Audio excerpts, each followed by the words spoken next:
Carta de Paulo a Tito, capítulo 2, versículo 11 ao versículo 14. Fala sobre a graça da salvação que há de manifestar-se a todos. Diz assim a palavra de Deus: porque a graça de Deus se há manifestado, trazendo salvação a todos os homens, ensinando-nos que, renunciando à impiedade e às concupiscências mundanas, vivamos neste presente século sóbria, justo e piamente, aguardando a bem-aventurada esperança e o aparecimento da glória do grande Deus e do nosso Senhor Jesus Cristo, o qual se deu a si mesmo por nós, para nos remir de toda iniquidade e purificar para si um povo especial, zeloso e de boas obras. Está aqui palavras do apóstolo Paulo escrevendo a Tito, falando sobre a graça salvífica, a graça salvadora.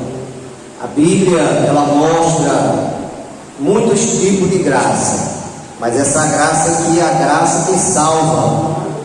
Tanto que Paulo, escrevendo aos Efésios, capítulo 2, versículo 8, versículo 9, Paulo diz: porque pela graça sois salvos, por meio da fé. Isto não vem de vós, é dom de Deus, não vem das obras, para que ninguém se glorie. E aqui Paulo, escrevendo a Tito, ele diz que a graça de Deus se há manifestado, trazendo salvação a todos os homens. E esta graça tem alcançado a igreja do Senhor que está nessa noite aqui. Esta graça tem manifestado e tem nos alcançado. É por isso que aqui estamos nesta noite, na presença de Deus, em mais um culto de ceia, aonde nós, como membro do corpo de Cristo, pois sabemos que a igreja é o corpo, Cristo é a cabeça. Então a graça de Deus se manifestou e nos alcançou. E esta graça salvífica que Paulo fala a Tito, ela nos ensina pelo menos duas coisas interessantes. A graça salvadora, ela nos ensina a rejeitar os prazeres carnais, pois Paulo, escrevendo à igreja aos Gálatas, no capítulo 5, versículo 16, Paulo ali ensina sobre os frutos da carne e os frutos do Espírito. E no verso 16 ele diz: digo, porém, andai em Espírito, e não cumprireis as concupiscências da carne. Até porque lá atrás, em Romanos, capítulo 8, versículo 1, Paulo nos ensina: portanto, agora, nenhuma condenação há para os que estão em Cristo Jesus, que não andam segundo a carne, mas segundo o Espírito.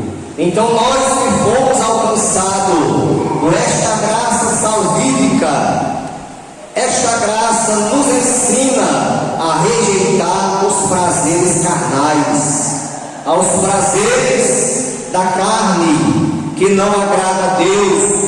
Pois Paulo ainda nos ensina em Romanos 8, versículo 5 ao versículo 8: porque os que são segundo a carne inclinam-se para as coisas da carne, mas os que são segundo o Espírito, para as coisas do Espírito.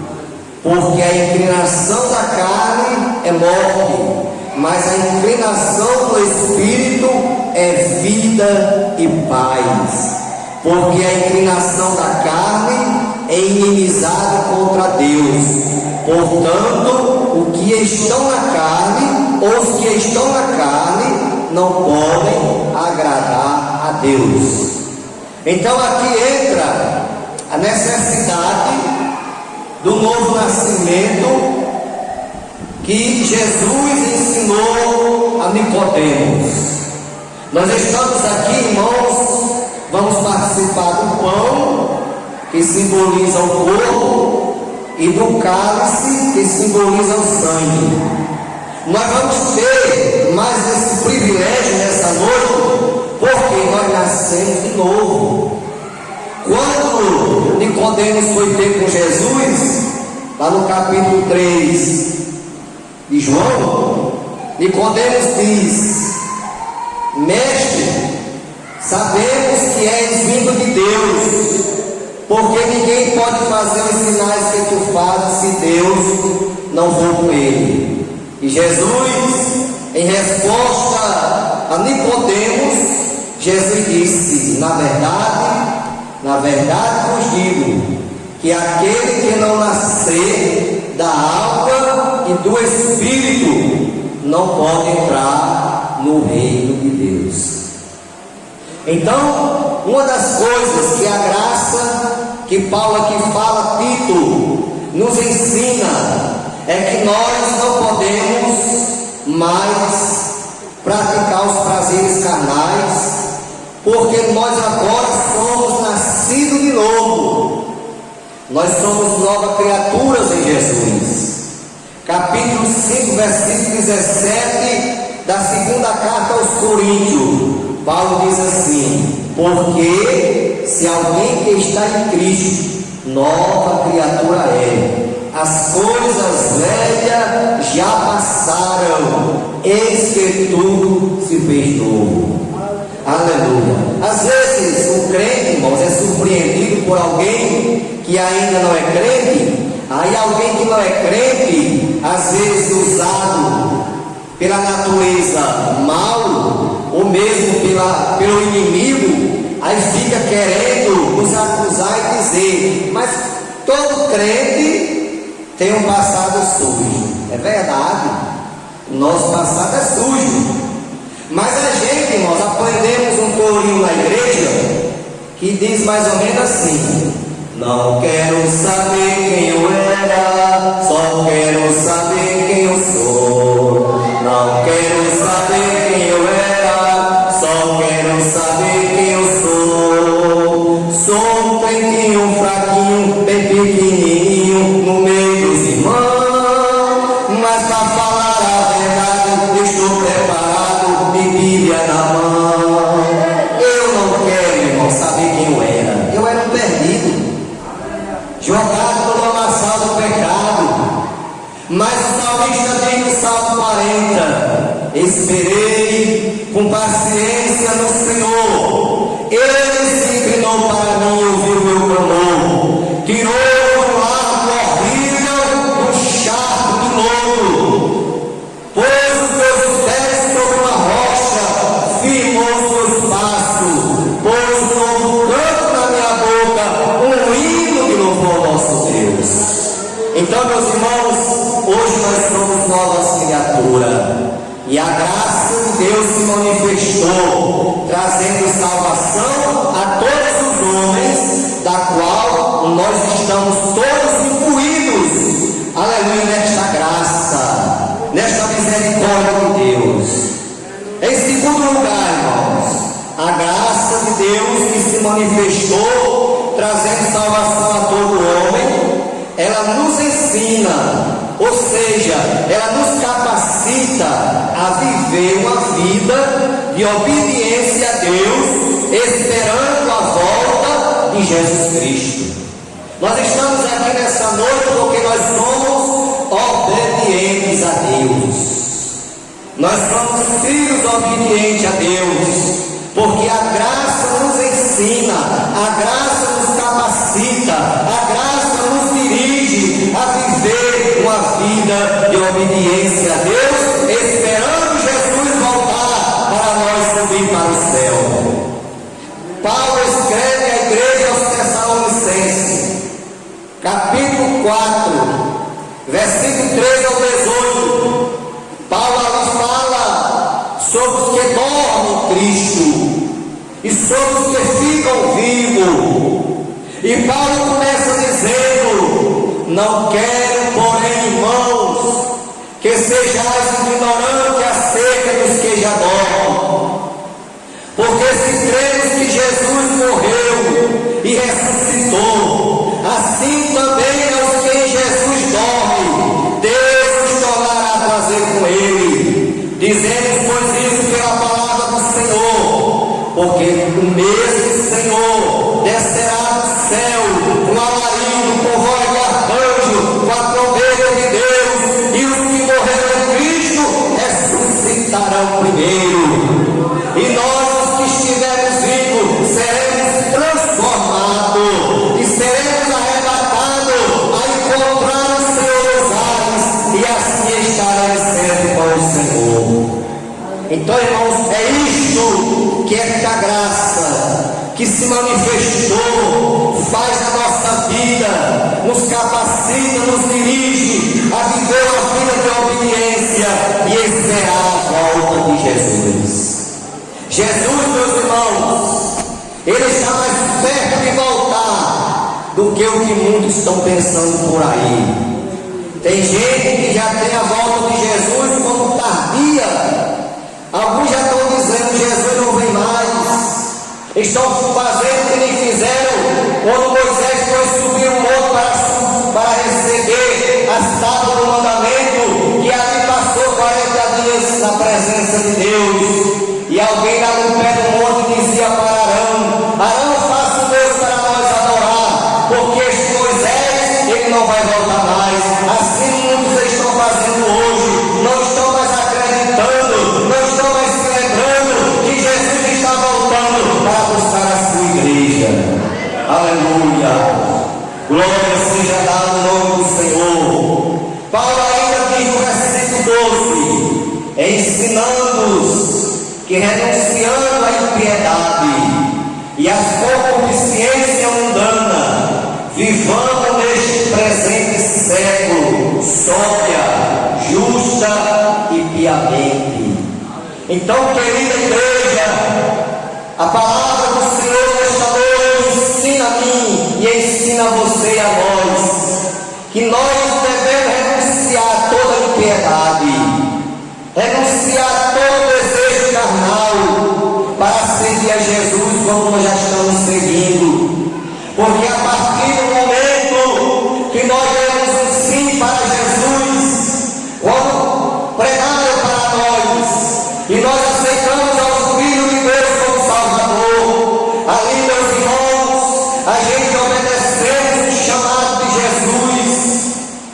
Lá no capítulo 8, versículo 34 ao 38 do livro de São Marcos, Jesus estava diante da multidão e disse: se alguém quiser vir após mim, negue-se a si mesmo, tome a sua cruz de cada dia e siga-me. E nós temos, igreja, recebido este chamado de Jesus. Se alguém quiser vir após mim, negue-se a si mesmo. E nós negamos tudo, meus irmãos. Tudo aquilo que a gente fazia lá fora, tudo aquilo que a gente praticava lá fora, tudo aquilo que a gente, aleluia, fazia parte, nós renunciamos tudo por Jesus. Aleluia.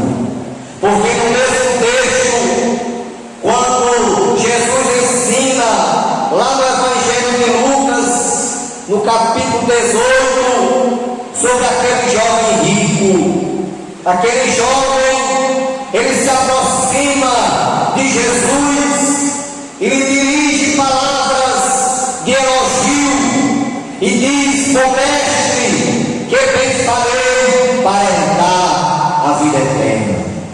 Aquele jovem, meus irmãos, ele foi ao encontro de Jesus com a intenção dele própria, porque aquele jovem, ele era rico, tinha poder aquisitivo, tinha dinheiro, tinha propriedade, tinha muita riqueza, e ele achava que com a sua riqueza ele ia comprar Jesus. E ele foi logo apresentando a Jesus: que bem eu farei. Ele quis dizer assim: mestre, o que é que eu preciso fazer? Se eu der uma casa a quem não tem, porque eu tenho condição para isso. Se eu der uma comida, alimento a quem está passando fome, porque eu tenho dinheiro para isso, eu vou herdar a vida eterna. Aí Jesus replica e ele diz: porque me chama de bom? Só há um bom que é Deus. Aquele jovem, naquele momento, ele quis se passar por bom, porque ele tinha dinheiro, porque ele podia fazer bem, podia fazer caridade. Mas a salvação, irmãos, ela não está restrita à caridade, à bondade de alguém. A salvação da humanidade, ela depende da graça e da misericórdia de nosso Senhor Jesus Cristo. É por isso mesmo que ele falou: porque pela graça sois salvos por meio da fé. Isso não vem de vós, é dom de Deus, não vem das obras, para que ninguém se glorie. Meus irmãos, minhas irmãs, se a salvação viesse por intermédio de dinheiro, irmão, o que seria de nós os pobres financeiramente?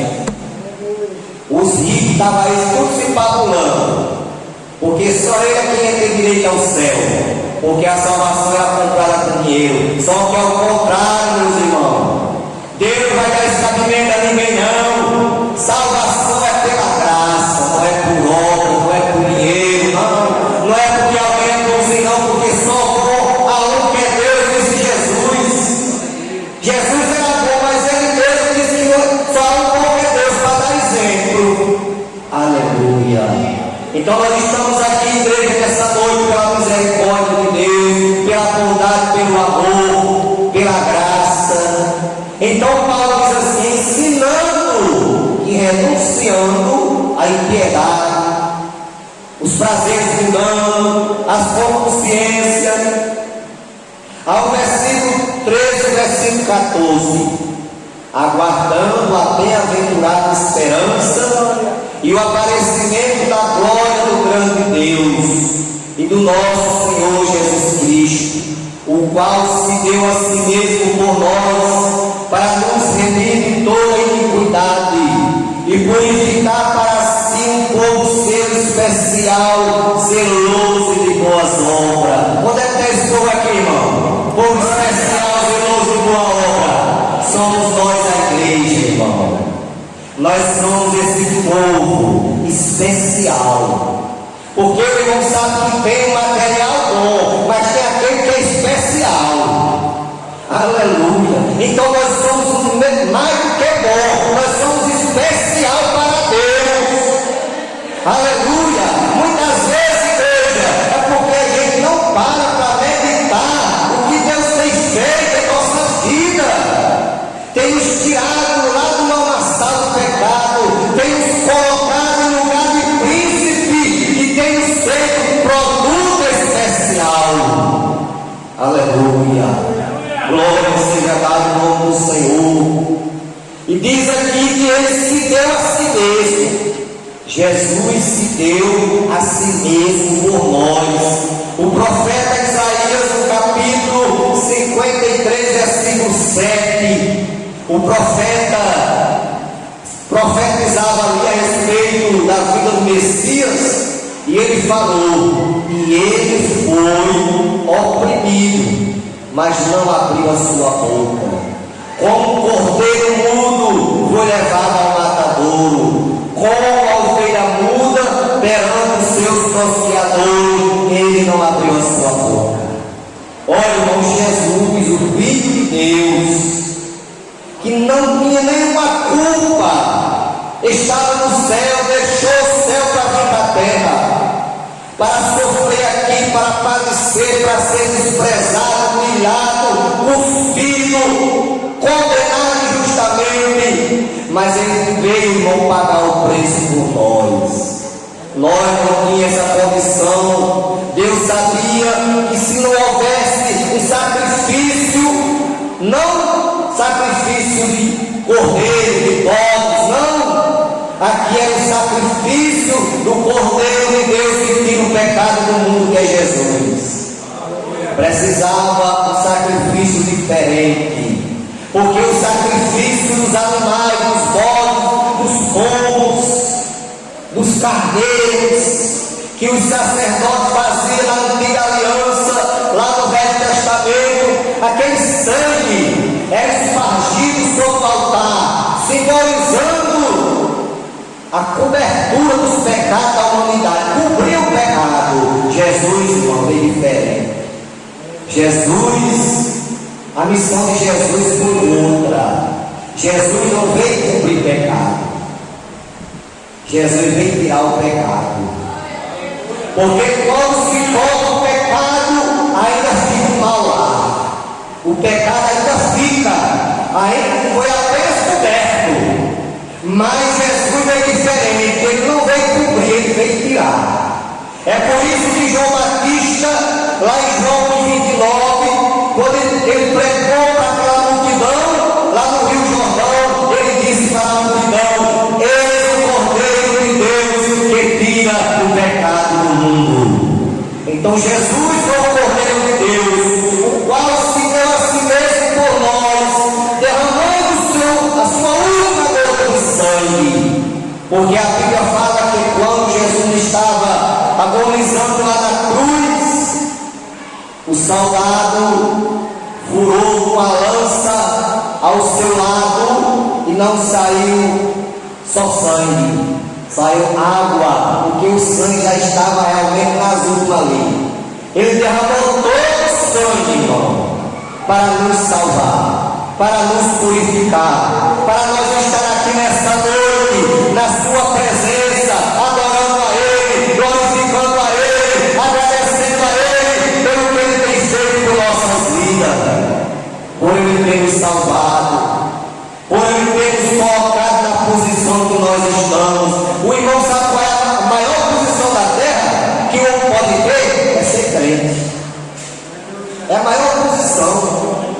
Alguém se gloria porque é um deputado, porque é um senador, porque é um presidente, porque é um ministro de algum órgão, se gloria por isso. Irmão, aqui não é posição de nada não, irmão. Posição tem é nós.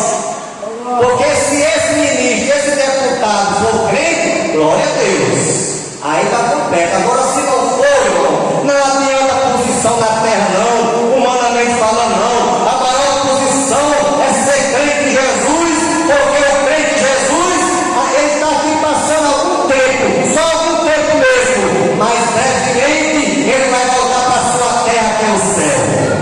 Aleluia! Irmãos, o que eu mais glorifico a Deus e exalto a Deus é porque nós somos um povo, irmão, que não fomos no céu ainda, mas já temos saudade lá.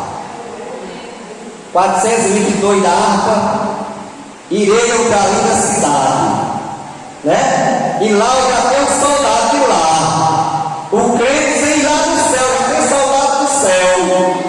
Só entende essa linguagem não quem é crente. Quem não é crente diz: esse camarada está louco. Como é que o camarada tem saudade por um canto que nunca foi? Mas Paulo nos ensina, irmão, lá em 1 Coríntios 21, visto como na sabedoria de Deus, o mundo não conheceu a Deus pela sua sabedoria, a qual Deus salva os crentes pela loucura da pregação. Muitas coisas que a gente fala aqui no culto, para quem não tem o Espírito Santo, é loucura, mas para nós é o poder de Deus. Aleluia. Então, querida igreja, fiquemos com esta palavra. Jesus veio purificar para si um povo seu, especial, zeloso e de boas obras. Então vamos continuar, igreja, sendo esse povo especial, esse povo zeloso e esse povo de boas obras. E a qualquer hora a trombeta vai tocar e nós vamos subir para o céu.